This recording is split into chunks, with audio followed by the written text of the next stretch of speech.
Second episode, titled Two Wolves, opens as Kasha's unexpected death is the talk of the Mother School. The acolytes are particularly shaken, and Reverend Mother Tula Harkonnen learns at the autopsy that what killed Kasha was an acute imbalance in her body, but its source is still a mystery. To try and course-correct everything, Valya decides to go to Salusa Secundus, leaving Tula in charge of the school and with a grudging mission. She is to convince young sister Lyla, the great-great-granddaughter of Mother Superior Requella to go through the Agony, a painful and possibly deadly ritual that activates her genetic memory and allows her to talk to Requella, to understand whether this is the burning truth she spoke of before dying. Lyla is dutiful and obedient, understanding why the Sisterhood kept her heritage secret from her, but still wary of the ritual. She confers with her fellow acolytes, with Sister Jen arguing that the Sisterhood doesn't care about her, and Sister Emmeline, who comes from a line of martyrs from the Machine War, saying that sacrificing her life for a greater purpose is an honor. Tula, who has a special relationship with Lyla, informs the younger woman that her mother died in childbirth and that Lyla may be able to speak with her as well during the Agony. Ultimately, though, it's Lyla's choice to accept or refuse. The ritual itself is different from the Agony that Paul Atreides goes through in Dune. Part 2. Spice isn't yet available to the Sisterhood, so they use another component, the Rossack poison. Tula drops it on Lyla's eyes and guides the girl through the steps, telling her to follow Tula's voice and focus on who she needs to see. Otherwise, the dead won't let her come back. The scene itself feels like a horror movie. Among darkness and lighting in a ruined palace, Lyla must face a horde of her dead ancestors until she finds Requella. Tula attempts to speak to Requella, who says, "The key to the reckoning is one born twice. Once in blood, once in spice. A revenant full of scars. A weapon born of war on a path too short." Eager to see her mother, Lyla doesn't leave and is possessed by the genetic memory of another person, Mother Dorothea, who young Valya killed decades earlier. As it turns out, Lyla is also Dorothea's granddaughter. Furious, Dorothea recognizes Tula as Valya's sister. She tells Lyla that her mother isn't there, and that the Harkonnen sisters lied to her. Finally, Dorothea taunts Tula, saying they stole her future, so she would steal their hope. Lyla then falls dead, to the horror of Tula and the acolytes who are watching. Pruwet Richese's death is also making waves in the Imperium capital of Salusa Secundus.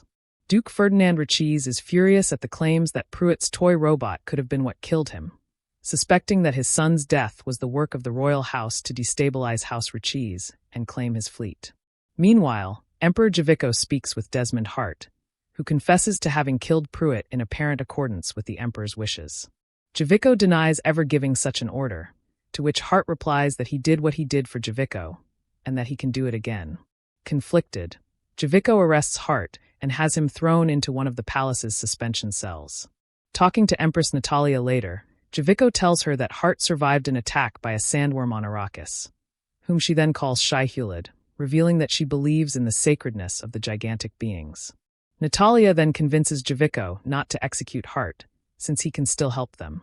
Unfortunately, Javicco's bastard son, Constantine, has carelessly told his lover, Duke Richese's daughter Lady Shannon, that Pruwet was actually killed by Hart. The heated audience between Corrino's and Richese's is interrupted by Valya's arrival at court. The Mother Superior didn't tell the royal house that she was on her way, seeking to purposely discover how things really are at the palace. She quickly disarms both Duke Ferdinand and Emperor Javicco in conversation, and understands that Javicco is lying when he says there is no one in custody suspected of Pruwet's murder. Once Duke Richese leaves, Valya tells Javicco and Natalya that Kasha died exactly like Pruwet, but half a galaxy away, and demands to interrogate Desmond Hart. The interrogation goes terribly. Hart confesses to murdering both Pruwet and Kasha, but also claims that Shai-Hulud has given him an eye that can see what ordinary people cannot, including a trail of blood behind Valya's every step.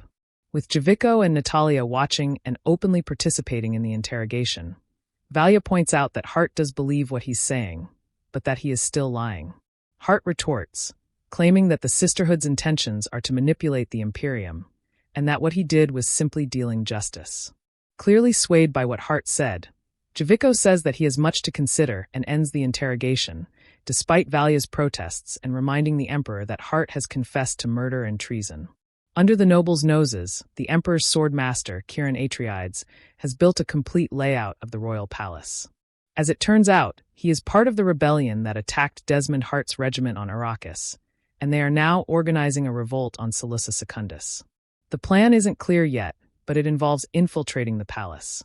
Kirin gives the layout to Horus, who leads the cell, and the Freeman spy Michaela, and learns that the time to act fast approaches, with a final piece remaining. Later, we learn that Michaela is also a member of the Sisterhood when she secretly meets with Valya, who is aware of the attack on Hart's regiment on Arrakis. However, with House Corrino slipping out of the Sisterhood's grasp in favor of Hart, Valya considers it may be time to sacrifice this cell in order to regain their trust. Michaela resists at first, but then tells Valya to give Kirin to the Emperor. Valya, who has a perpetual grudge against House Atreides, is immediately interested. In the dead of night, Empress Natalya releases Desmond Hart from the suspension cells. She asks him if he is a prophet, and he answers that he doesn't know. He would have laughed at that in the past, but now there are beautiful, terrible things that he can do after being swallowed by Shai-Hulud. Natalya then says that Duke Richese has decided to recall his fleet and seize Arrakis, so she and the Emperor have decided to give him to the Duke. In the following audience, Hart burns the Duke in the exact same way he did to Pruwet and Kasha, only stopping at the Emperor's command. When Valya returns to the royal palace following her meeting with Sister Michaela, she is surprised to meet Desmond Hart in Emperor Javicco's office. She was going to tell the Emperor about the rebellion, but Hart informs her that her services are no longer required, and that her privileges have been revoked. He once again claims that he wants what is best for the Imperium, which means wiping out the Sisterhood. Instinctively, Valya uses the voice to tell Hart to cut his own throat, but he is surprisingly able to resist it. Hart ends the meeting saying that now, he understands that Valya's greatest fear isn't that no one will hear her, but that they will hear her and just not care. The previous episode has already teased that Desmond Hart is more than he lets on, and now, Two Wolves makes him the most interesting addition to Dune lore in recent years. The character is an original creation for Dune, prophecy, and what's enticing about him, beyond Travis Fimmel's deranged acting, is that Hart has actually managed to make an extraordinary character like Valya Harkonnen feel out of her element. As he tells Empress Natalya, he is able to do great, terrible things, and there is a hint that this power comes from the spice he was probably exposed to when he was swallowed by Shai-Hulud on Arrakis. Still, even Paul Atreides has never been able to do the things Hart does. Mother Raquella's line while possessing Lyla's body also seems to imply that Hart is the key to the reckoning that's approaching, but how, exactly, remains to be seen.